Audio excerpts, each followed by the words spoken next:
আসসালামু আলাইকুম প্রিয় ভিউয়ার্স, আজকে পবিত্র ঈদুল ফিতরের দ্বিতীয় দিন। আমার কাকা আছেন এখানে, আসলে যিনি দীর্ঘদিন জাপানে থেকে জাপানের অনেক নতুন নতুন আবিষ্কারক হিসেবে, আবিষ্কার বলতে খাদ্য তথ্য আর কি, পুষ্টিগুণে ভরপুর এর জাতীয় কিছু খাবার আবিষ্কার করেছেন। তার মধ্যে এটা একটা দোসা তৈরি করা হয়েছে। এখানে কি কি উপাদান দেওয়া হয়েছে একটু বলবেন? যে প্রথম অবস্থায় চাউলের গুঁড়া, সুজি, দই, দই ফেটা, ডিম,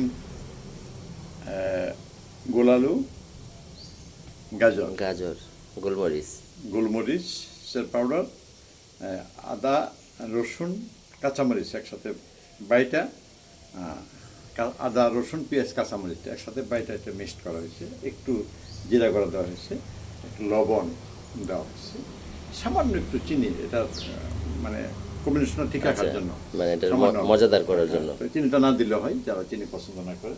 আসলে এটা আমি নিজেই বানাই খাই, এটা ওদের বিক্রি উদ্দেশ্যে বলছি না, হয়তো আমার এখানে একটা রিসেট করতেছি, নিশ্চয়ই। এখানে থাকতে পারে। অবশ্যই অবশ্যই। যে কথা বলতেছিলাম, এই যে দোসা তৈরি করা হয়েছে, এখানে আরও আছে পর্যাপ্ত, কিছুক্ষণ পরে তৈরি করা হবে।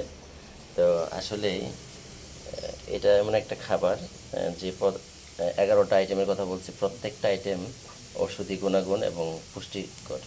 এর সাথে যে মোরগের মাংস খেতে হবে কিংবা অন্য ডিম খেতে হবে, আদার্স কিছু দিয়ে খেতে হবে এমনটা না।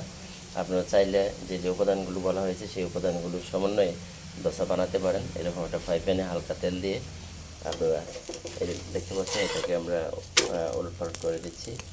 বাহ, সুন্দর এবং একটা ফ্লেভার বের হয়েছে খাবার মতো। কে কোথা থেকে দেখছেন প্লিজ ভিডিওটা অবশ্যই লাইক কমেন্ট করবেন এবং জানাবেন। ধন্যবাদ। আবার নতুন কোনো বিষয় নিয়ে আপনাদের সাথে কথা বলবো। সবাই ভালো থাকি, ভালো রাখি, এই হোক সকলের প্রত্যাশা। আসসালামু আলাইকুম।